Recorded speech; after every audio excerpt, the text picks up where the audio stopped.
ಜಾರಿಯಾಗಲಿ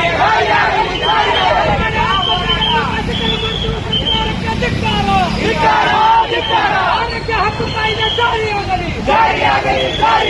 ಆರೋಗ್ಯ ಹಕ್ಕು ಕಾಯ್ದೆ ಜಾರಿಯಾಗಲಿ ಸರ್ಕಾರಿ ಆಸ್ಪತ್ರೆಗಳನ್ನು ಖಾಸಗೀಕರಣ ಮಾಡುತ್ತಿರುವ ಸರ್ಕಾರಕ್ಕೆ ಎಲ್ಲಾ ಬಡವರಿಗೆ ಗುಣಮಟ್ಟದ ಔಷಧಿ ಕೊಡಲೇಬೇಕು ಎಲ್ಲಾ ಬಡವರಿಗೆ ಗುಣಮಟ್ಟದ ಔಷಧಿ ಕೊಡಲೇಬೇಕು ಆರೋಗ್ಯ ಹಕ್ಕು ಕಾಯ್ದೆ ಜಾರಿಯಾಗಲಿ ಆರೋಗ್ಯ ಹಕ್ಕು ಕಾಯ್ದೆ ಜಾರಿಯಾಗಲಿ ಸರ್ಕಾರಿ ಆಸ್ಪತ್ರೆಗಳನ್ನು ಖಾಸಗೀಕರಣ ಮಾಡುತ್ತಿರುವ ಸರ್ಕಾರಕ್ಕೆ ಧಿಕ್ಕಾರ